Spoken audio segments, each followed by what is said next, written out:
Além da força normal e a força de tração, existem outras duas forças extremamente importantes que a gente vai falar hoje. É a força elástica e a força peso.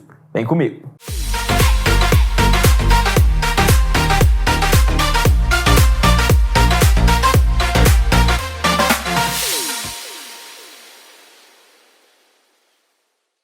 E aí, pessoal, então na aula de hoje a gente vai continuar falando sobre forças e aqui a gente tem duas forças também que são muito importantes, só que elas já envolvem um certo cálculo específico delas, tá? A primeira delas é a força peso. A força peso, você precisa entender que é uma coisa totalmente diferente de massa. Peso e massa são coisas diferentes, tá bom? O que é a massa? A massa é uma propriedade dos corpos. O peso é uma força por causa dessa massa, tá bom? Que é gerada por causa da aceleração da gravidade. Você já sabe, pela segunda lei de Newton, que força é igual a massa vezes a aceleração. A força peso, que a gente vai chamar de P, ela é a massa vezes a aceleração. Qual a aceleração? Da gravidade, tá bom? Então, em todos os planetas, em qualquer corpo celeste, a gente vai ter uma gravidade. Vão ser diferentes entre si. Então, em Marte, a aceleração da gravidade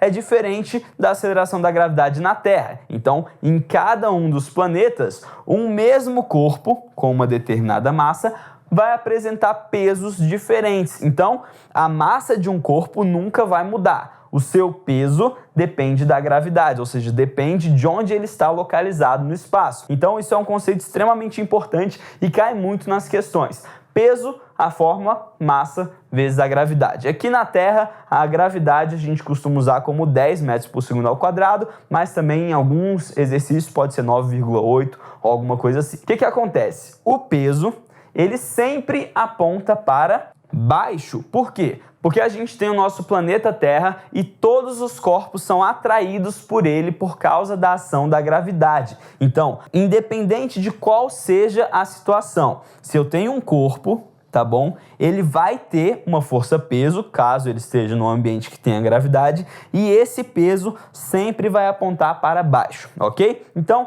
essas são as características da força-peso. E a gente também tem a força elástica. A força elástica é a força que as molas fazem quando são submetidos a esforços. Também podem ser outros elementos elásticos, como liguinhas e outras coisas, tá bom? A força elástica ela é regida pela lei que a gente chama de lei de Hooke.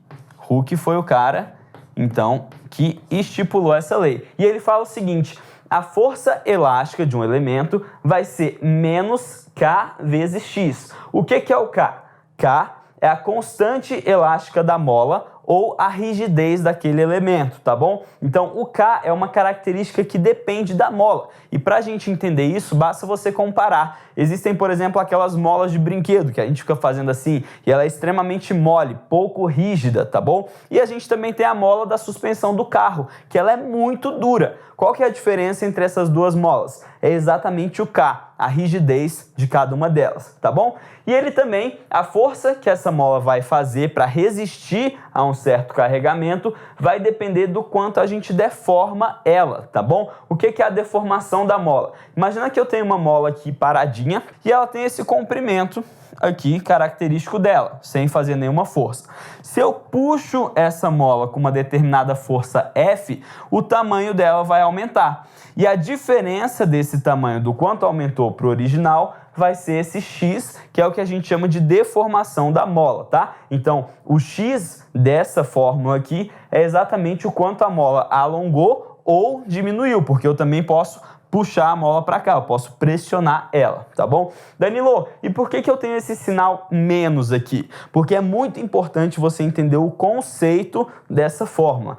A força elástica aqui, ela é uma força resistiva, ela vai resistir a um carregamento. Então, se eu faço uma força para cá, uma força F para cá, a mola está tentando puxar de volta, certo? Tanto que se eu soltar aqui, o que acontece? A mola volta. Então, a força elástica é a força da mola. A mola, nesse caso, está tentando fazer uma força de volta, tá bom? Para voltar ao tamanho original dela. Por isso que eu tenho menos, porque a força que eu faço está apontada para lá, só que a força da mola está apontada para cá, certinho? No caso, essa força F e a força elástica, enquanto ele estiver segurando aqui essa mola, vão ser iguais. Então, em termos de módulo, esses caras vão ser iguais. Para que eu consiga fazer o cálculo, eu vou pegar o valor dessa e colocar aqui, certo? Por que que vai sair com um sinal negativo? Justamente porque ela está no sentido oposto, certinho? Então esses são mais 2 exemplos de força e a gente vai utilizar muito também daqui para frente, tá bom? Na próxima aula a gente vai entender o que acontece se eu tiver mais de uma mola envolvida. Eu te vejo lá.